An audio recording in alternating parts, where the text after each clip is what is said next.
Hello everyone, this is the third chapter of moral studies. The name of the chapter is compassion. Okay, so firstly, what is the means of compassion? Compassion is that mysterious capacity within each of us that makes it possible for suffering that is neither our own nor of our concern. मतलब क्या है इसका? Compassion क्या है? एक mysterious capacity है, ठीक है, जो हर एक के अंदर होती है, ठीक, that makes it possible for suffering that is neither our own. और मतलब ये सोचना कि यह केवल मेरा नहीं है और इसमें केवल मेरा कंसर्न नहीं है, ठीक है, ये क्या है? कंपैशन है, ठीक है। और मोरल ऑफ द स्टोरी क्या है इस चैप्टर की, और मतलब थॉट ऑफ द चैप्टर क्या है इसका? Do good and have good, यानी अगर आप अच्छा काम करते हो तो आपको अच्छा ही मिलेगा, ठीक है। Once an ant fell into a river, the poor creature was helpless in the flowing water. एक बार एक आंट जो है, आंट मतलब चींटी जो है, वो एक रिवर में गिर जाती है और वो हेल्पलेस रहती है खुद को वाटर में से निकालने के लिए। It was being carried away by the waves, the ant was frantically trying to grab at something to save itself. तो वो मतलब कुछ लेने का कोशिश करती है, जैसे कि कोई लकड़ी हो, कुछ हो, जिससे कि वो खुद को सेव कर सके, but it was not able to get a hold on anything. लेकिन वो एबल नहीं होती है, ठीक है, किसी भी चीज को होल्ड करने के लिए। It thought that it's and had come near, और वो सोचती है कि उसका एंड जो है, मतलब वो अब एंड होने वाली है, ठीक है। Don't despair dear friend, it heard a voice, मतलब कि तुम ऐसा मत सोचो, ठीक, डियर फ्रेंड, मैं मतलब वो एक आवाज सुनती है। When the ant look up it saw pigeon, जब वो ऊपर की तरफ देखती है तो वो एक पिजन को देखती है, कबूतर को देखती है। Hang on, I will try to save you, और वो कहता है कि मैं तुम्हें सेव करने की कोशिश करता हूँ। Said the pigeon and flew away, it soon return with a leaf in its beak, coming close to the ant, it drop the leaf on the water and said, catch hold of the leaf and swim safely. मतलब pigeon क्या करता है? Pigeon एक leaf लेके आता है, ठीक है, और फिर वो मतलब फ्लाई करते हुए आता है और ड्रॉप करता है उस लीफ को वाटर में, और कहता है कि इसे तुम पकड़ लो, कैच करो और होल्ड करके रखो और स्विम करके सेफली बाहर आ जाओ। The ant quickly grabbed on to the leaf and climbed on it. जो आंट होता है, जो चींटी होती है, वो क्या करती है? वो ग्रैब कर लेती है उस लीफ को और क्लाइंबिंग करने लगती है, ठीक है। The leaf floated for some distance and finally it got entangled in some branches of a fallen tree, और फिर वो बाहर की तरफ आने लगती है, ठीक है। The ant quickly crawled to the bank and saw the pigeon waiting on the bank, और वो जो रिवर बैंक होता है वो वहां पे पहुंचती है आंट, और वहां पे पिजन का वेट करने लगती है, ठीक है। The pigeon was happy for being able to help the ant. It was about to fly away when the ant were approached it and said, मतलब क्या है इसका? कि जो पिजन है वो हैप्पी हो जाता है कि उसने, कि वो एबल है, यानी कि वो सक्षम है आंट को हेल्प करने के लिए, और वो it was about to fly away, वो उड़ने की कोशिश करता है। When the ant approached it and said, लेकिन आंट उस समय पे क्या कहती है वो सुनते हैं, ठीक है। Thank you every much my dear sir, I owe you my life if it were not you. मतलब कि थैंक यू बोलती है वो पिजन को, और फिर वो कहती है डियर सर, अगर आप नहीं होते तो मैं शायद जिंदा नहीं होती, ठीक है, तुमने मेरी लाइफ बचाई है, ठीक है, अगर नहीं होते I would have been dead by now, और मैं क्या हो जाती? डेड हो जाती इस समय तक। I will never forget your deed, मैं तुम्हारे इस ये जो तुमने किया है, ये जो कर्म है, इसे मैं कभी भी नहीं भूलूंगी. I am indebted to you. Someday I will try to repay your favor by helping you. यानी कि मैं एक दिन यानी कि किसी दिन इसको रीपे करूंगी, इस फेवर को जो तुमने मुझे हेल्प किया है. ठीक है. कौन बोलता है ये? आंट बोलती है पिजन से. The pigeon smiled at the grateful ant and said.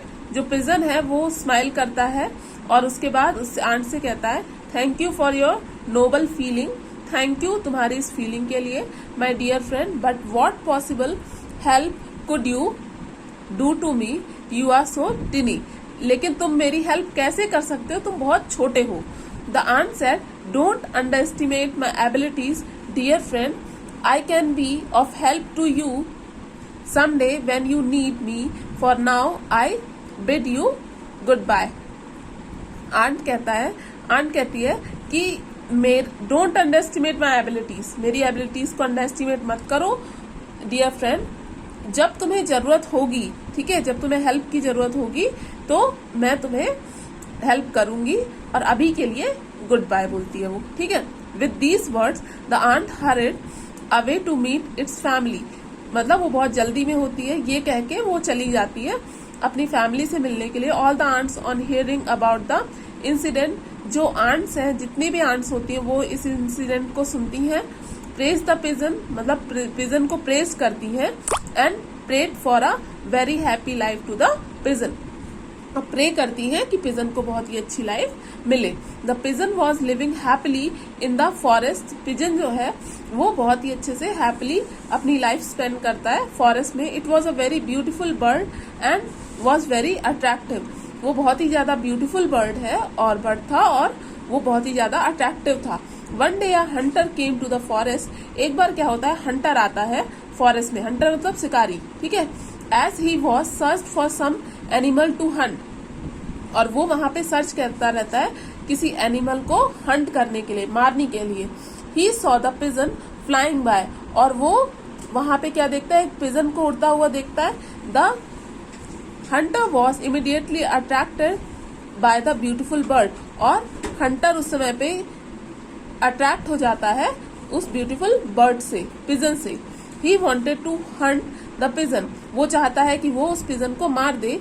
He started following it. वो उसको फॉलो करना स्टार्ट कर देता है.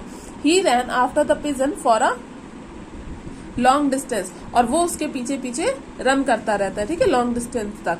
The pigeon would sit at a place. एक जगह पे पिजन बैठता है only for a short time, कुछ समय के लिए. Again it would take off and fly. और फिर उसके बाद वो उड़ता चला जाता है. The hunter was getting annoyed with the bird. Hunter जो होता है वो एनॉय हो जाता है बर्ड से, यानी गुस्सा हो जाता है. Cautiously approach the pigeon. लेकिन वो उसको फॉलो करता रहता है. The pigeon had not notice the hunter at all. जो पिजन है वो ये नोटिस नहीं करता है कि हंटर जो है उसे फॉलो कर रहा है. It was relaxing on the branch. और वो एक ब्रांच पे रिलैक्स करता है. The hunter reach the tree. जो हंटर है वो उस ट्री के पास आ जाता है. And then took out his bow. और अपने बो को उठाता है. And arrow. ठीक है, बो एंड एरो मतलब धनुष को और तीर को उठाता है. Carefully he took aim of the pigeon. और वो धीरे से पिजन की तरफ क्या करता है, एम करता है. He did not want to have a miss. और वो ये जो मौका है इसको मिस नहीं करना चाहता. So he took a long time aiming at the bird. तो वो बहुत समय के लिए मतलब देखता रहता है, उस पर निगरानी रखे रहता है बर्ड पे. At that time the ant and its family were passing bye.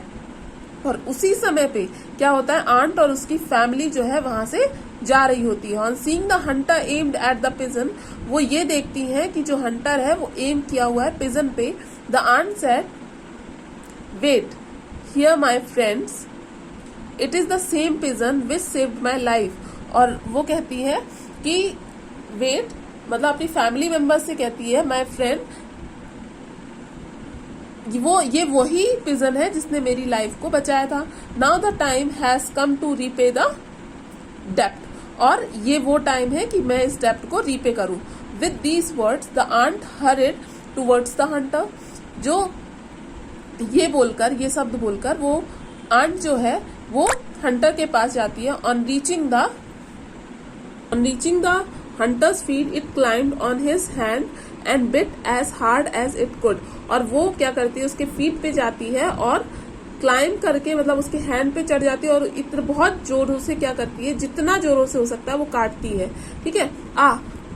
Cried the Hunter, तो जो वो हंटर होता है वो थोड़ा सा मतलब अनस्टेबल हो जाता है, क्राई करने लगता है। At the same time the arrow flu out of the बो। उसी समय पे क्या होता है, जो एरो है वो छूट जाता है बो से। But his aim spoiled because of ant's bite. लेकिन उसका जो एम है वो स्पॉइल हो जाता है क्योंकि आंट ने उसे बाइट कर लिया था। Arrow flew harmlessly, it did not harm the pigeon. और वो जो एरो गया वो पिजन को हार्म नहीं करता। जब pigeon's life had been saved, it looked down and saw the hunter scratching his hand. और पिजन जो है वो उस समय पे नीचे देख लेता है और वो हंटर को देखता है। ठीक है। And the ant hurrying away for safely. और जो आंट होते हैं वो क्या करते हैं, सेफली चले जाते हैं। Before the Hunter could am the second arrow at it, the pigeon flu away. और सेकेंड एरो हिट करने से पहले ही पिजन क्या होता है, उड़ जाता है। The dejected hunter walked away. जो हंटर होता है वो वॉक करने लगता है। Cursing the ant, after some time the pigeon return to the ant and said. कुछ समय के बाद पिजन जो है वो वापस आता है और आंट से कहता है, thank you friend, today you have prove your worth. Thank you कहता है वो आंट को और कहता है कि तुमने अपना वर्थ प्रूव कर दिया। I was a fool to think that begin being so tiny you could hardly be. मैं फूल था जो ये सोचता था कि तुम बहुत ज्यादा छोटे हो और कुछ नहीं कर सकते। Of any help to me. ठीक है, मेरी हेल्प नहीं कर सकते। But by saving my life you have repaid your डेप्ट in the most appropriate fashion. I salute you for your kindness. और मैं तुम्हें सैल्यूट करता हूँ तुम्हारी काइंडनेस के लिए। The ant was overjoyed from that day. जो आंट था वो बहुत ही ज्यादा खुश होता है उस दिन में।